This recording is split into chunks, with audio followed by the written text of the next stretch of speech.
I'm Emma. And I'm Gabby, and this is The Mum I Met on Mat Leave, the podcast where we share the highs, lows, and hilarious bits of motherhood. From newborn chaos to toddler negotiations, we're talking about it all. The stuff no one puts on Instagram. It's honest, it's unfiltered, and it's our take on navigating mum life together. So pop in your headphones or your dummy back in and let's get into it. Right. Hi, Gab. Hello. Ching ching. Hello, everyone. Hello. Welcome back. Look how happy we are. I know. So excited. Hello. We're back. We're back, but it is the last episode. I know. It's season 1. I know. But we have got good things coming for you in season 2. We have amazing things coming in season 2. I just can't believe we've done like a whole season. I know. We've actually stuck to it for 13 weeks. I know. You guys must be thrilled. Do you love us? Yeah, of course they do. Otherwise they wouldn't keep coming back. Love that. But yeah. How's your week been? How was my week? No, my week was good. Chaotic at times. The other day I went out with one of my friends and the kids just to the park. It was carnage, absolute carnage, but good fun. Okay. You know that when the kids are just on form? Do you like the park? I do sometimes, yeah. Sometimes. If the kids are on form, yeah, I like it. Yeah. But the thing is, Alba's like, she's not scared of things, so she'll just like throw herself into whatever, which is great. But she does sometimes like, Mummy, come with me. And I think, I don't want to go on the seesaw because I'm a 30-year-old woman. But how's your week? How's my week? My week's actually been very pleasant. I listened to a really, really good podcast today with Fern Cotton and Grace Beverley, two very, very amazing, successful women. I don't think I know who Grace Beverley is. She owns Tala. She's got actually quite a few different businesses, I think. She's very, very young. What's Tala? Tala is the sportswear brand, you know? Right. Have you seen it? Oh, okay. Anyway, they've opened their first shop recently in London. And anyway, she was interviewing Fern Cotton. And I'm only halfway through it, but it was so interesting because she was basically saying how she used to measure success by numbers in the sense of how many podcast listeners she maybe had. The radio station that she did, how many viewers it had, how many shows she could be on in a year. Is this Fern or is this Grace? This is Fern. And then she said that she has now realised that that actually doesn't bring her happiness, and she is changing the way that she sees success. And it really made me think, because it really, again, was like resonating with me, the fact that, yes, success doesn't need to be within numbers. We've had a really, really interesting time on social media recently where one of our videos has gone wild, like viral. We've gone viral. It didn't take us long. I can do it. We're famous. You're welcome. No, anyway, it's gone quite viral. We're talking hundreds of thousands of views. And at first, when I was watching those views going up, I think it was like the first day that it started to happen. I felt that adrenaline coming back from how I used to be with work, and when I used to see figures coming in and we'd have hit milestones, and I was like, oh my God, this is so exciting. And now I'm like, maybe that's not what I should be focusing on. And we've had another really nice win over the past couple of days, which, if it comes to fruitation, it will be so incredible for everyone. Yeah. But that should be a bigger win than how many hundreds of thousands of people have looked at our social media pages, for example. Yeah. But then I do think that is how social media gets a hold of you, isn't it? It's all about likes and subscribers and numbers. That is how it works. That's why people like it. And I think a lot of people seek validation from social media. Absolutely. And I know I speak to my sister a lot about everything, but I was speaking to her and saying how I was so excited that we were getting all these likes, and she was like, is that really like what you're excited about? Like, what about actually how well you and Emma have done over the past 13 weeks, or like that you've actually stuck to it and you've had some really good feedback from people and comments, and you know, even some mums like really loving, like, thank you so much, I'm so pleased I saw this, like actually we're helping people. Yeah, I know what you mean, the feeling of like people are enjoying it, but I don't look at it as all these hundreds of thousands of people that I don't know are enjoying it. I look at it as people I know. Yes, it's a small amount, but they are saying to me like, love it, I really look forward to listening to your podcast, I'm loving this, I'm loving that. That's, I think, where I get my validation, and it could be 2 people. I love that. I did notice recently, actually, though, that we were meant to have a bit of a delay on one of our episodes, and then when we were able to get it out, just literally half an hour late, because Emma wakes up so early, FYI. No, my kids wake up early. Okay, her kids wake up so early. We were able to get it out just half an hour late, and that made me feel great, because I was like, we're not letting anyone down. Yeah. So I really loved that actually I felt good about that, rather than how many people actually listened to it within that first however long it was up. And look, we're going to get another video out there which will go viral, because you love us, and we know that you do, because we're great, we're funny, we're good looking.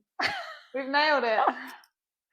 I mean, I was much better looking when I used to make an effort with myself. I have come to live with the fact that my hair is up 95% of the time now. I'll put a bit of makeup on, I'll wear baggy trousers and a top and a crop, and be comfortable in it, because why not? I actually remember before I had kids, you know, when you're like in your 20s and you're cool and you're living your best life. I mean, I was still like that in my 30s, but yeah. No, you're not cool. I used to look at mums and think, oh, look at these mums who like don't make an effort anymore. I'm never going to be like that, blah, blah, blah. And actually, I don't think, I mean, this is for me personally, it's not that I've like let myself go. I hate that term.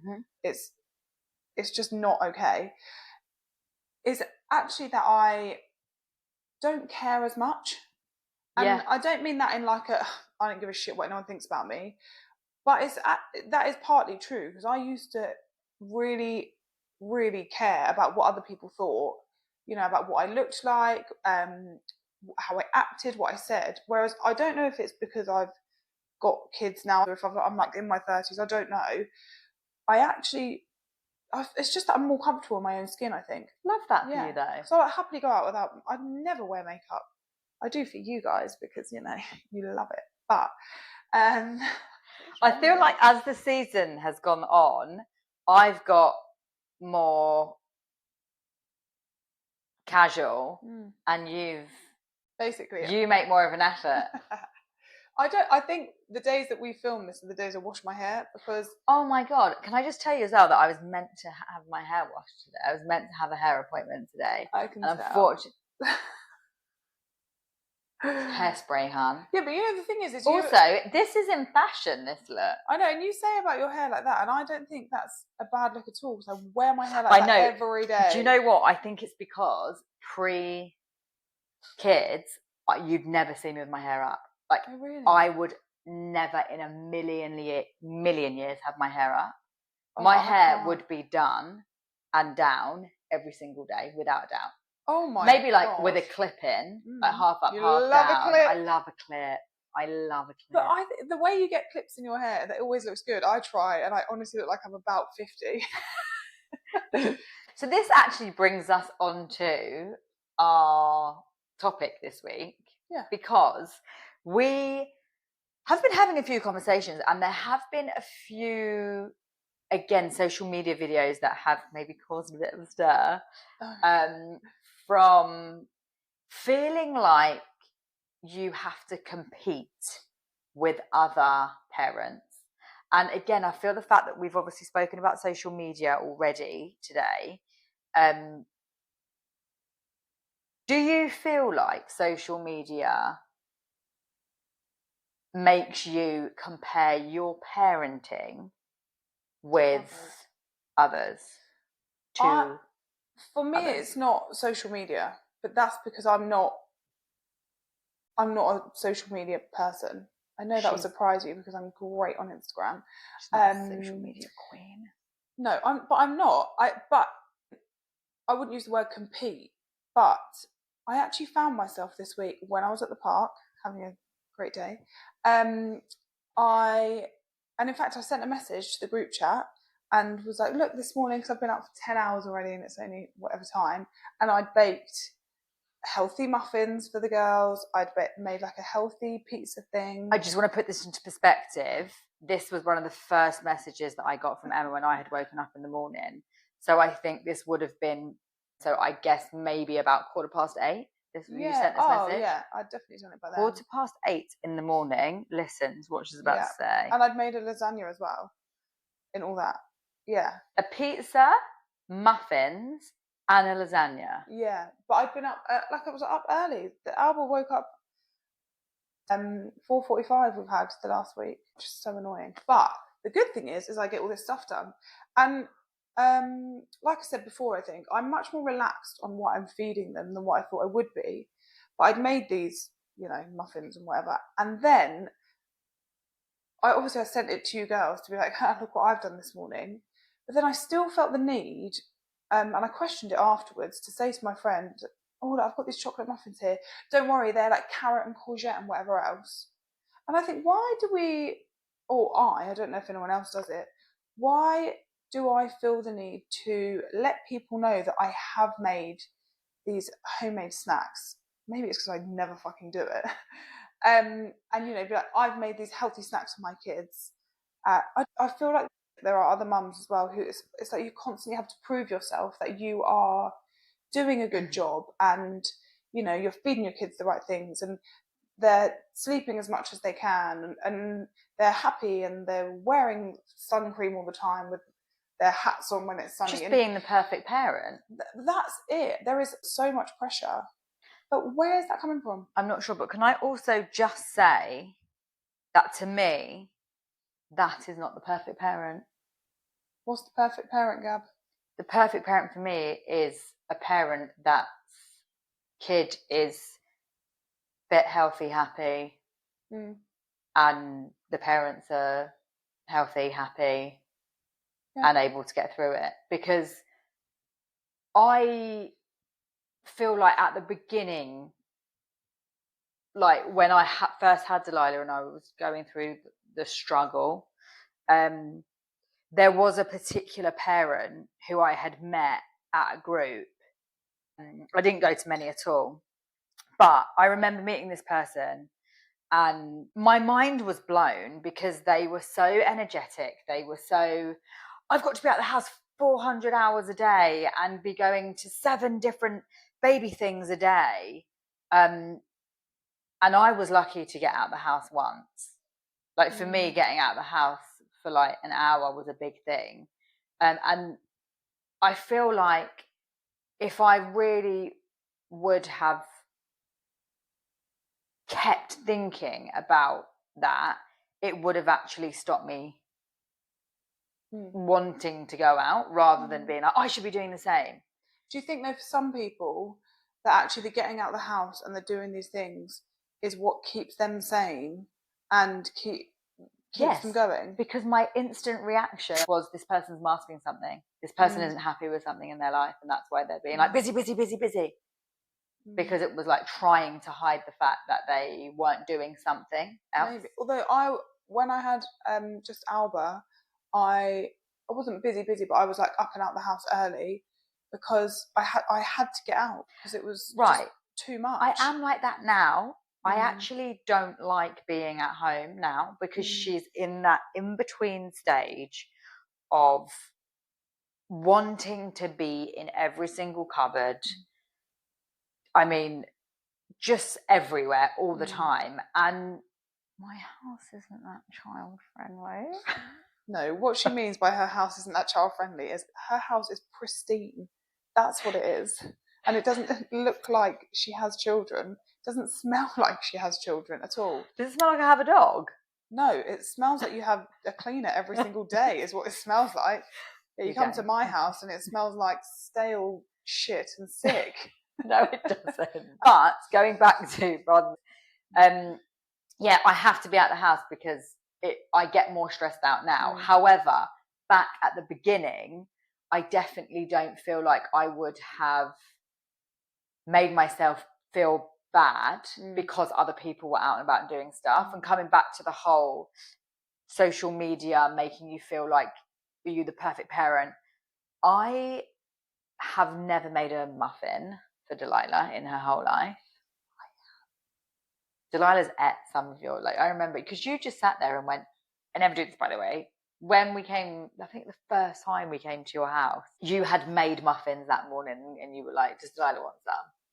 Do you know, I say I never do it. I went through a period of not doing it, but now I think because Albert enjoys doing it with me, you. Yeah. And that I think is great. And I feel like maybe I'll do it more when Delilah is into it. But at this moment in time, I will batch cook a little bit, whether it is just pasta, whether it is some of our dinners, and if we have leftovers, I'll then put it all away in the freezer for her and stuff. But I won't use my spare time at the moment to try and pretend that I am going to be a fantastic cook for my child. Because actually I'd rather reset my energy and be a great mum the next morning. But this is the thing as well, I only do easy recipes, so I'm not spending my time with, like you say, spending my spare time cooking. And yes, people say don't give your kids these snacks from the shop and that whole thing about pouches and blah, blah, blah. Let me tell you, I was eating a pouch today for lunch because... it's not a bad thing, Emma. No, it's not. That's what I mean. It's not going to kill her. And I say it all the time, it's what you're comfortable with. If I want to feed her a pouch, I will feed her a pouch, and anyone who has any judgment can fuck off because she's my child and she is not theirs. But yes, let's give her a round of applause. There's an audience here. Thank I feel you. like everyone would be clapping you there. Yeah. But then again, sorry, got more. I think it's easier to say that now because I'm on my second child. It's not like the whole brand new baby thing to me. I've not got mums that I don't know. My like friends, my mum friends, I'm friends with them. I know them. I'm comfortable around them. And I know I have no judgment on them, and I don't think they have judgment on me, but if they do, they keep it quiet. So I think maybe that is part of it, because when I first had Albert, it was not that my NCT friends were judgmental, they weren't, but I'd only known them. Yeah. It was all new, and you're just constantly trying to keep up with everyone else, and if someone else is doing something, you want to be like, oh, I'm doing that too. No, I don't mind being a little bit not like the norm. Like I still, like with the whole weaning thing, like I didn't do baby-led weaning. Like I still hate her feeding. I will feed her still when she... Yeah, but that's because you're weird about choking. Absolutely. But today you'd be really proud of me. I am letting her starting to do it herself because she's really enjoying feeling the textures and stuff. But because she's older, yes, she still makes a mess, but it's nowhere near the mess that she would have made when she was 6 months old. And I've just got a real thing about mess. I can't stand baby high chair mess. It's horrible. So I fed her the whole time and I was comfortable with that. And if I'm going to be 100% honest, I just don't think I entertained conversations that would make me feel guilty. So if somebody was like, oh, my baby's 6 months old and has 400 teeth and is eating steak, I'd be like, yeah, cool. Right. And probably I wouldn't even come back with anything because I knew deep down that would trigger me a little bit and be like, oh my God, is my child a bit behind? Yeah, just feel like I very much focused on what I'm doing and not really caring what everyone else is doing. I also feel like it has helped that either my close friends' kids are much older or younger. Yeah. So like I've only got a few friends that had kids exactly the same age as Delilah, and I actually feel like that was a really, really good thing. Yeah. So I was able to like just kind of learn off of like you girls, for example, who had the older kids. When I say older, just a year older, but it still is. Yeah. But then also like my long-standing friends who have older kids, you know. Having said that, something that has triggered me recently, and if anybody remembers at the beginning of this podcast, I was like, Delilah doesn't really watch TV. We don't have like screen time, stuff like that. Not because I was being a twat. Okay. Just because she wasn't into it. And what did you buy this week? I bought the Amazon Fire. My kids don't have one, just by the way. Anyway, again, I don't judge Emma. Emma judges me. Yeah. No, I don't judge you at all. But I bought it this week because she's really got into Miss Rachel, mainly because when I need to change her nappy and things like that, like she'll actually sit still and listen to it.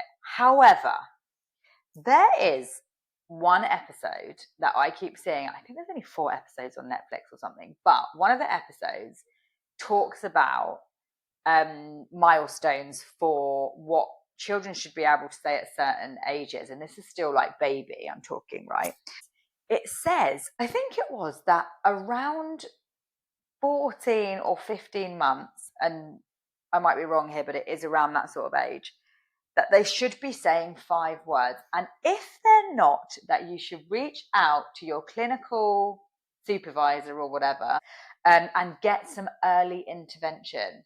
And that was triggering for me because I was just a bit like, no, like this giving such bad, like I have people around me who have, brought up kids that they didn't speak until they were like 4. Look at Alba. And now, Alba didn't say anything this time last year. No, she only just started talking in January, and she was 2 in January.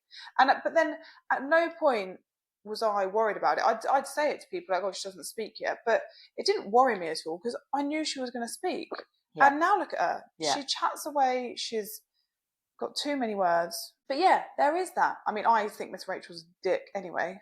I do think you're a dick, Miss Rachel. I know you're listening because we're great. It's so annoying. We watched one episode. I say one episode. This was in like our desperate times to get Albert to sleep longer, and we were in bed. Isla wasn't born yet, and we were like, let's just try Miss Rachel because everybody bangs on about her. Oh my God, all I could hear was, in the box, in the box, in the box. And I was like, what the fuck is she doing? Stop it. And you can imagine Aaron, he was like, turn that off now. So we've never watched Miss Rachel, and we never will because she's a pain in the arse. Okay. However, I'm quite a big fan now.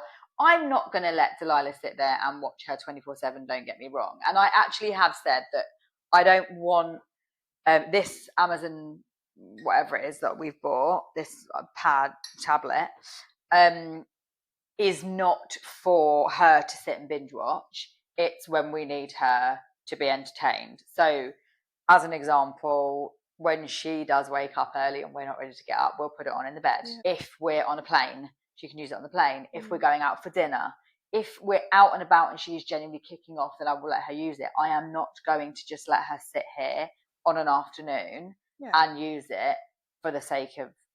I say that now, I might go back on myself. Don't hate me if I do. But again, if I'm okay with that, who cares? And I know there's this whole thing about screen time, whatever, but there are things now like Miss Rachel that are actually teaching children, words and putting things in the box or whatever the hell it is. Right, so Delilah has been watching it now. We started watching it, probably about 3 weeks ago. She has learned how the wheels on the bus, the horn, the beep beep. She goes beep beep beep like this. Yeah. Literally just from watching it. And again, you can judge me all you want. I am not a children's teacher. I don't have the patience to sit at home and be going 1, 2, 3, 4, yellow, blue, green, orange. I actually do that. So. Do you? No, you don't. I only do it. Do you know what though? I think so you were saying earlier how getting out the house, like you need to get out the house because she's at that age. Alba's now at the age where I can stay at home, and especially when the weather's nice, it's quite nice to be at home. She's in the garden doing whatever. Isla's eating grass or stones or whatever she can find. And if we're sat down, she's got these like flashcards they're just, you know, objects or animals, and then there's numbers on them and things like that. And we'll play with them and we'll say, you know, what's this? What's this? But she's old enough to respond to you. Oh, I would never have done it and before. she's entertaining you. Delilah is just sitting there not knowing what the hell is going on. Oh, no, so if I'm trying to show her a yellow star, she's got no idea what a yellow star is and doesn't really care whether I'm trying to tell her something or not. Oh, yeah, I never would have done it at her age. I only do it now because Alba's engaging, she's into it, she enjoys it. But like you say, and I've said it before and I'll say it again, Alba has learned everything that she knows from nursery. Yeah. They are queens in that place. Well, she came home, was it yesterday or the day before, and started playing with her fingers and like making, and then I was like, I wonder what she's doing, and then I started counting, and she was doing it. So they're obviously trying to teach her. And again, I feel like Delilah might be a bit of a genius. She's picking it up so quickly. I'm so proud of my girl. Proud of my girl. This is the other I'm thing, that annoying right? mum again. When you get wanky mums who talk to you about how great their kid is, and you know, my kid's doing this and my kid's doing that, and you think, I'm not saying that you're doing that, but this again doesn't help this whole like pressure thing. It doesn't. But what they're doing is probably trying to make themselves feel better. And look, for you to say it to me, it's very different. No, can I just say though, I'm not saying it to make myself feel better. I'm saying it because I'm so proud of her. Which is great. I don't understand, and I'm going to have an argument with you about this because I don't understand why I am not allowed to sit here and praise my child, whether it's if she can sleep or if she sleeps through the night, whether it's because she eats whatever food I put in front of her, whether it's because she's learning things really fast. Like, why should I not sit here and be proud? I'm getting very heated about this. I should know, but why should I sit here and not say anything in case it hurts someone else's feelings? That's not what I mean. To say it to me, that's fine because we are friends. I know you, I know Delilah, I'm probably interested. To sit there in like a mum group or with people that you don't know and bang on about how great your kid is, that's wanky. Because no one else cares about your child. If it's people that you don't know. I get that. That's what I mean though. But for you to say it to people that you don't know, like I'm talking like a mum group setting, okay, I just think it's wanky. Yeah. But to say it to me and be like, oh my God, guess what? Delilah's done that. I actually care though, because I like Delilah and I think she's great and I'm interested in her. But if it was someone else, I'd be like, well, you're a twat. Yeah. No, I get that. I just feel like, again, because I don't see the competition side of it. I don't see the, oh, well, she's doing it maybe better than me. I just feel like everyone is doing the best they can. Yeah, I totally agree. Then let's just celebrate the wins. Let's talk about the tough times. Let's literally just discuss the good, bad, the ugly, because it might just, you know, there's nothing wrong with that. There's not, but I think as well there's so much pressure to look like you've got it all together and you're nailing it and you know you love being a mum and your kids are thriving and you're great and your kids are great. And actually that's not the case. And I really remember, I don't know how old the babies were, but I was with my NCT friends again and I said something like, I don't know, something about parenting, it was boring or I'm finding it hard or this. And a few people were like, oh my God, me too. And one of them was like, I am so glad that you are here to be honest and talk about these things, because it then opens up the conversation and people feel more comfortable to talk about it. Mm-hmm. But if everybody is like, oh, this is great, like, you know, I love it, I love being a mum 24/7 and my kids are wonderful, and that's not helping anybody, because actually then the people who are finding it hard and feel like it's shit sometimes will be like, oh, me too. I do get that, right? I do get exactly what you're saying. However, when I'm saying it, I'm not saying I've got my shit together. I'm just saying I'm really proud because Delilah's doing really well. Yeah, so that doesn't. Yeah. No, I know you're not saying it at me, but what I'm trying to say is, not every mum might be saying that. No, but if you're feeling a little bit upset or low about certain things, then yes, you might read into what I'm saying and be like, for fuck's sake, like why, like her kid's great, her life's amazing, when actually she's always on holiday. no, but it's also only what you see and what people say, right? And you just have to take everything with a pinch of salt, because no one knows what's going on behind the scenes. Yes, we're very, very super fortunate that Delilah is a good child now. Am I under any false pretense that it might change? No. And that's why I'm just celebrating it now, because it might just happen that when it is my time to go back to work full time, she might decide she doesn't want to sleep anymore. And I have to deal with it. But while she's not, and she's sleeping, what, can I just not join in the conversation about sleep because my kids sleep? No, you can't. No, that is, like, that whole thing's wild, I think, when you get hammered because your kid sleeps. That's insane. It's just because people are jealous, though, that's why. But again, I feel like we should support each other. We should. And we should have each other's back, rather than constantly feeling like we have to compete or that person's doing it better than me or something. And I know it is really, really hard to say, because when I was suffering with my postnatal, I absolutely would have taken everything anyone said as negative, and I would have taken it, oh, well, they're doing so well and everything isn't, and I probably would have thought about it exactly the way that I'm saying we shouldn't think about it now. So it absolutely does depend on your mindset.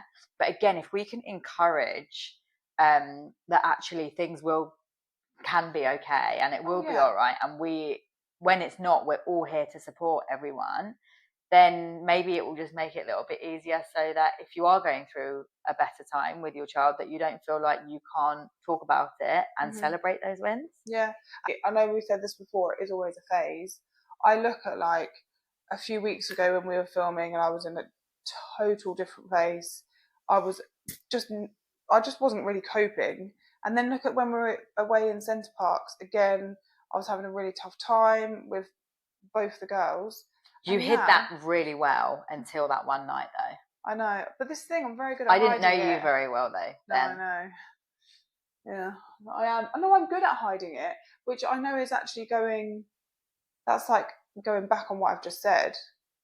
I'm good at hiding when I'm finding it tough and I make a joke out of it.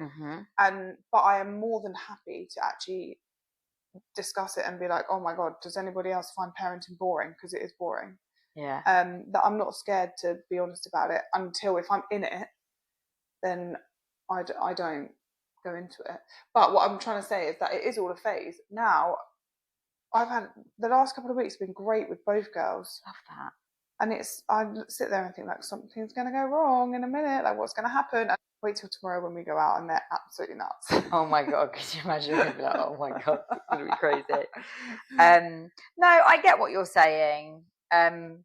I feel like, in a sad way, my brain has been a little bit consumed with things that are not parenthood related. So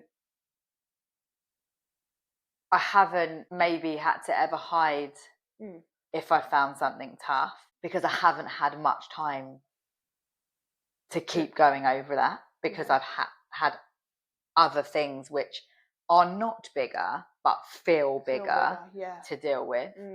And I feel like actually that's the only time you may have ever seen any emotion from me. I don't show too much emotion, weirdly. No, but I feel like it's because I very much deal with everything as if it's a business now. So I feel like, because my brain is so not even corporate, because I never worked in like a corporate setting, but I always had a very, very strong, this is how I work and this is how it's going to be. I am much more open to discuss things now, but I just feel like no one needs to hear any problems. Like, it will just be dealt with behind the scenes and pretty much just like leave it. I used to say to any of my employees, leave your problems at the door, and I feel like that's what I do. So I don't come into anything. Do you think that works for you? Yeah. That's good. Are you good at asking for help?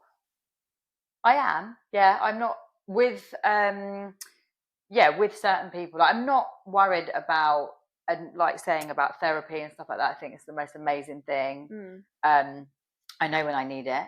Yeah. I think I'm super lucky that I'm so close with my sister, because I could literally call my sister at any point, and the way that we say hello to each other, how's your day, we both know how the conversation's going to go. Oh, that's good. Like, we know whether one of us has had a bad day, so we can get it out of each other. But yeah, with others, I don't know, maybe I just don't let people in. Because, like we said, at Centre Parks, and just for context, like, and I hope you don't mind me saying, but there was one night where Alba was just being, she was just being a little bit energetic, and just... She was pushing and hitting all the other kids is what she was doing, bless her. But I was quite new to the situation. I didn't think she was being that aggressive, but I feel like because maybe you were dealing with it constantly and it was overwhelming for you, that you ended up putting her to bed on her own early, and then just came out and stormed out the door crying. And I didn't really know how to deal with it, because I was like, oh my god, like, obviously we're friends, but like I don't know how. And it's so funny, because I really feel like would act very, like, I would be the same when that time comes for me. Yeah, I mean, Isla was like 8 weeks old, wasn't she? She was tiny. Alba had just got a new sister. She was dealing with it all, and it's the whole, like, I know that she's doing this because she's going through a lot, but also, like, it's, I don't know, you know those situations sometimes where you're just like, I don't know what to do. I can't help her. I can't stop her from upsetting all the other kids. I have no control over it. And then it ended up with, she had a tantrum and went to bed early. So she's sad because, you know, this is all going on and she's acting out, and I've put her in bed early. But I had to, because otherwise she was probably going to really hurt somebody else. Yeah. And I look back to that now and think, God, we had a great week, but I was just exhausted the whole time and in a totally different place to where I am now. I also feel like, actually, when I was going through my tough time with the postnatal depression, I didn't really mix with many people, because my instant reaction was, why would anyone want to be around me? I'm so miserable. I'm boring. No, I'm not even fun. Why would anyone want? So I mean, you are boring. So not, honestly. She's seeing me 3 times this weekend. Oh my god, I am. Anyway. So I feel like I actually just closed myself away, or did close myself away, which was really weird. Moral of the story is, let's all support each other as a community of mums. Never be harsh to someone that is experiencing a joyful time. And always be open to discuss something with someone that's having a hard time. And just don't be a dick. I've said it before and I'll say it again. That should be Emma's tagline. I'm Emma. Don't be a dick. Yeah, but I do. I think it's a great one. Oh my god, what would my tagline be? Hi, I'm Gabby. I'm very cautious what I say. Do you watch Love on the Spectrum? Oh my god, I love it. Oh my god, we've just started watching it, so maybe we'll do an intro one day to ourselves, as if we're on Love on the Spectrum. I just think, like, in fact, if you could be more I probably like, should be on Love on the Spectrum. Yeah, you should.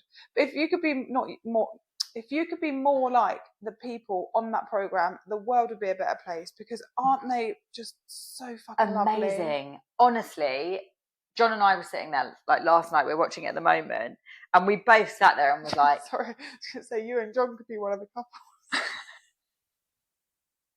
Yes, thanks. Okay. No, but they're just genuinely lovely people. They are. Like, even one of the guys, Tanner. Yes, fucking love him. Tanner, and the way that he is just so happy about life and lives with his roommates that are like they're, also, I think they all have their own issues that are going on, but they're all just they're loving life. And sometimes that really does put things into perspective, just to be like, just enjoy the moment and enjoy everything that's going on. Any tough times that are coming or you're going through will pass. It will pass, and talk about it. This is the thing I've learned, actually. I never used to talk about anything. I'd never admit. Unless we're filming an episode. That's true. This is like a therapy session for you. But I do think the more you talk about it, especially the tough times in parenting, there will always be somebody who can understand you, and there will always be someone who will say, yeah, I know how you're feeling. That's happened to me, or, whatever it might be. And yeah, I just think we should talk about it and be more supportive. Love that. Well, that can lead us on to the question of the week this week. It can. So the question of the week this week is, Emma, please ask the audience. You didn't do your little rap.